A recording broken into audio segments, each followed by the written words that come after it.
మా అమ్మగారు ఎప్పుడూ ఒక మాట చెప్పేవారు, అది ముఖ్యంగా మీరు కూడా తెలుసుకోవాలి.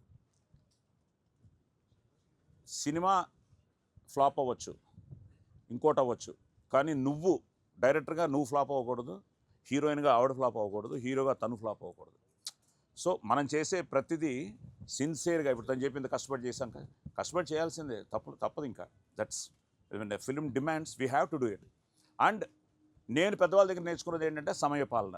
7 గంటల కాల్ షీట్కి 7 గంటలకి మనం చేరగలగాలి లొకేషన్కి. సో అవన్నీ ఆ డిసిప్లిన్, సెల్ఫ్ డిసిప్లిన్ చాలా ఇంపార్టెంట్. సో ఎప్పుడు ప్రొడ్యూసర్ హ్యాపీగా ఉన్నంతసేపు ఇండస్ట్రీ ఫ్లరిషింగ్గా ఉంటుంది. ఎందుకంటే మనల్ని నమ్మి ఈరోజు డబ్బు పెట్టేది ఆయన. అట్ ద సేమ్ టైం వాళ్ళు ఈరోజు ఎక్కడికి వచ్చేసిందంటే ఈరోజు ప్రేక్షకులు కూడా everybody is a critic.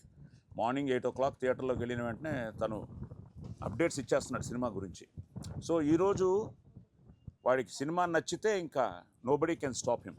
So వాడు నచ్చితే హీ విల్ టేక్ ఒక మౌత్ పబ్లిసిటీ ఎలా తీసుకెళ్తుందో మనకే తెలుసు.